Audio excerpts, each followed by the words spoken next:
Yo, yo, yo, ladies and gentlemen, we have another video today, and we're going to be looking into Jasmine Crockett, a congresswoman from Dallas, Texas. And I believe that the Democratic Party is pushing this young lady up to be the next. But I'm not sure this woman here is cuckoo for Cocoa Pops. But anyway, she's doing an interview here at the Ella Group, and let's check it out and see what she's talking about. See if we can make heads or tails. See if this lady is a leader. Check it out. I'm Evan Smith. She's a two-term congresswoman from Dallas who's emerged as the raised voice and clenched fist of the opposition to Donald Trump, Elon Musk, and their ilk. She's Jasmine Crockett. This is Overheard. Congresswoman, great to see you. Thank you so much. Great to be here with you. For being here. How's it going?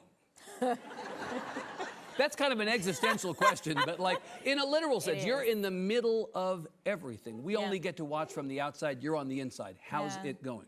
It's not going well. Yeah, say more about that. Yeah, and I think that, first of all, let me thank everyone that's here. The reason that I do the work that I do is because of you. And I try to do everything that I can to make sure that I'm continuously focused on the people that are back home, the people that are relying on me to be an authentic and unwielding voice for them. And so I just want to say thank you again to each of you. I am going to say that it's really bad because not only are we enduring something we've never experienced before, as we came up on the State of the Union address, we started to look through history and figure out, what does one do when a dictator is coming through? We were trying to figure out, what are the options? And it is true that we are in a time that we've never seen before. We have someone that does not believe in co-equal branches of government, and then we have people that are party to those other co-equal branches that have decided that they would cede their constitutional oaths and responsibilities to kneel to, I don't even know if it's Trump, right? It feels as if Elon is really running everything, and Trump is just hanging out, signing whatever executive order somebody puts in front of him.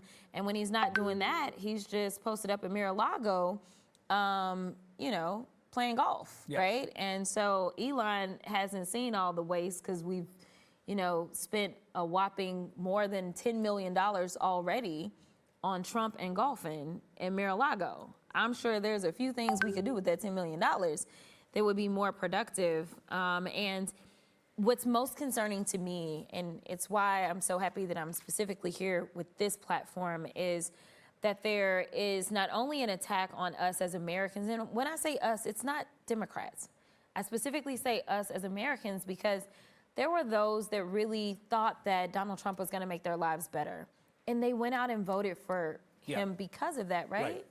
But right now they're like, well, wait a minute, veterans are being fired. And, what's going to happen to the VA? Because they're talking about they want to get rid of 80,000 jobs at the VA. And if you know anything about the VA, people have been telling us more and more is needed, not less, right? Yeah. Or the people that don't understand that when you're looking at something like the Consumer Protection Bureau, that they actually have fees that they charge, and a lot of those fees go to take care of a lot of the salaries. There are no savings really that we will see by firing people. But I can tell you that by firing people and with costs going up, that a recession is upon us.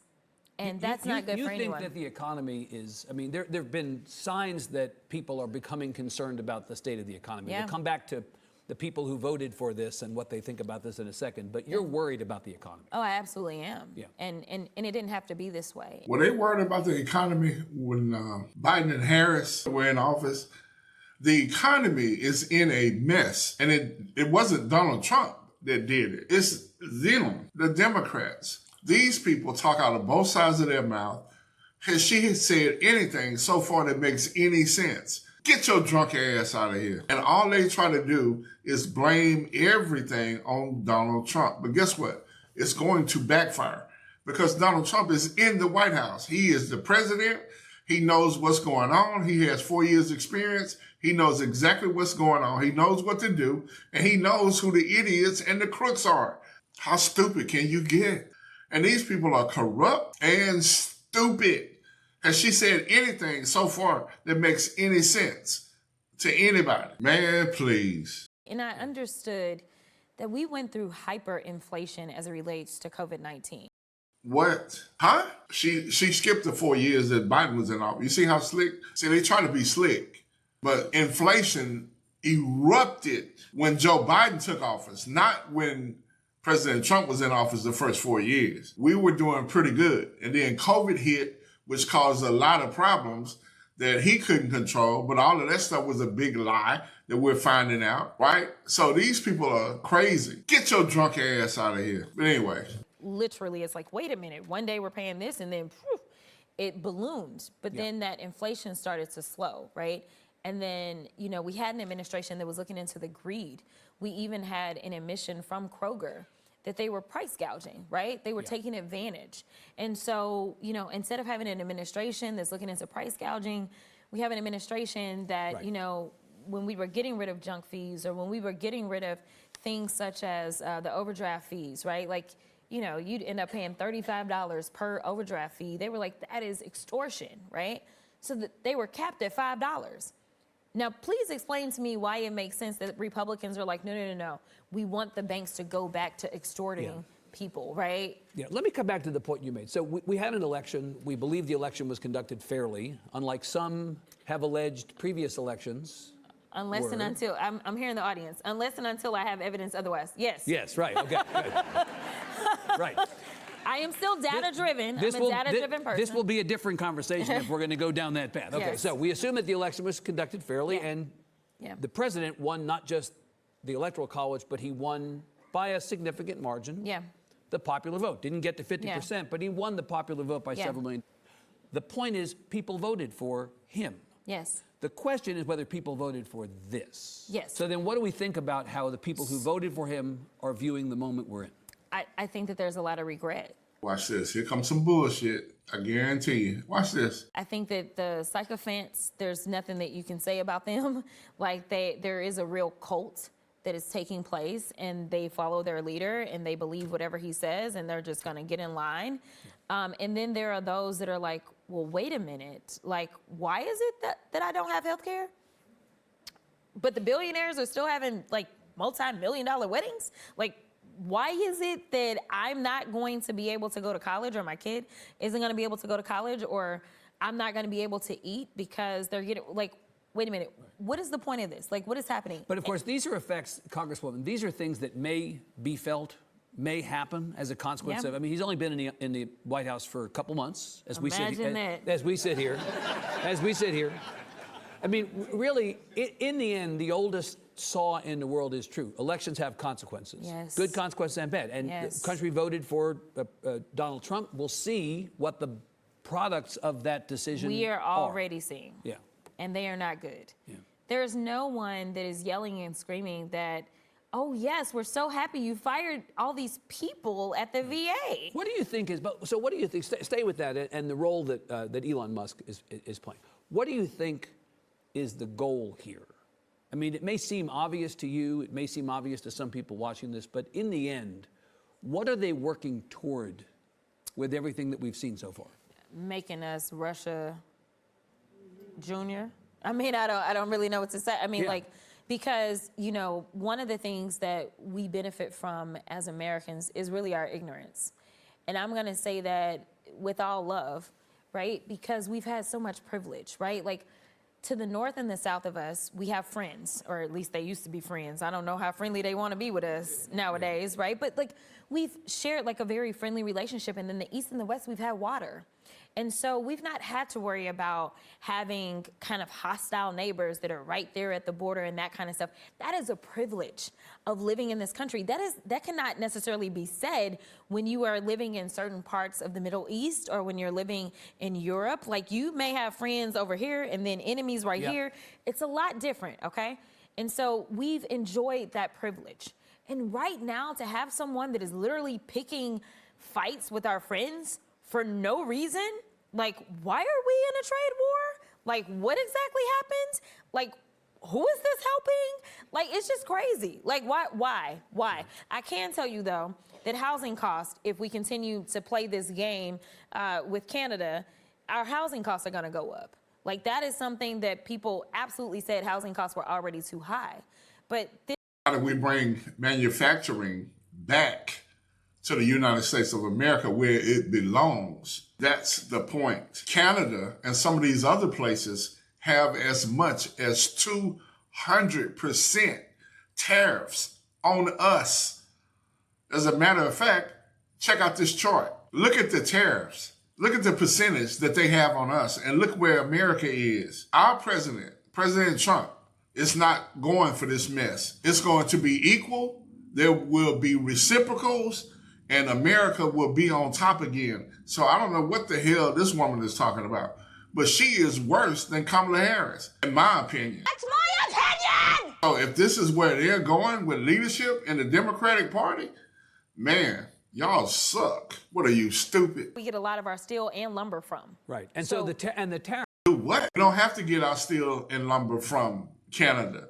That's the whole point. And we're not. President Trump has fired up those steel mills and the lumber mills. Everything is going to be produced in the United States. And Canada and the whole world know that. So I don't know why she don't. I wonder where they make wigs. Let's just say something that seems obvious, that the tariffs are not only going to affect Democratic households.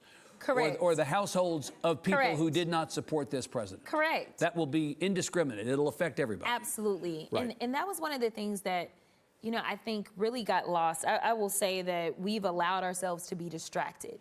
During that election, we got distracted. When I was traveling the country on behalf of VP Harris, I would hear people saying things like, well, the Democrats have emasculated us. And I was like, well, what exactly does that mean? Is it because it's a woman? Or, you know, I would hear some of them felt that way because there were all the conversations around reproductive rights. And I'm like, here's the deal.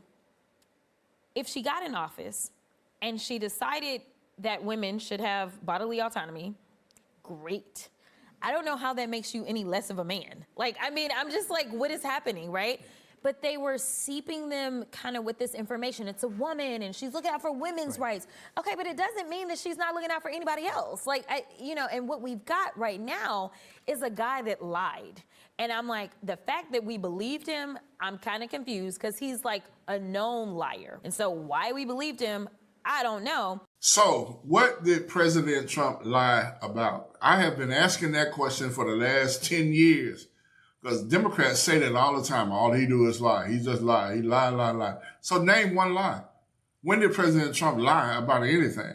Now, he has an opinion on some stuff, and he has a big opinion.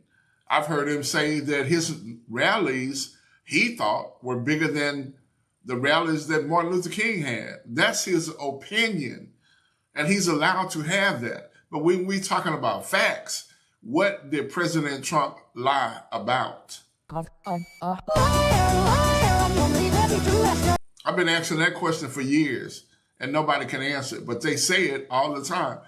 Ladies and gentlemen, this lady right here, in my humble opinion, is a joke. And if this is what the Democratic Party, if this is what y'all are headed for leadership, to put her out here to lead the Democratic Party, y'all gonna be in trouble for some years. And I'm your host, Big Al. I'll holler. Can't touch this.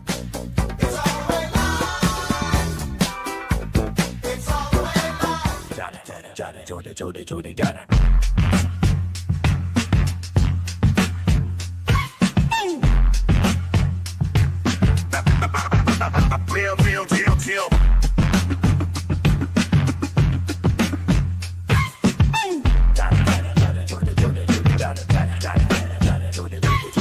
Big Al on the mic, UncleCoon in the house, dropping knowledge, speaking truth, no room for doubt. From debates to celebs, we cover it all. Tune in, hit subscribe, you don't want to miss the call.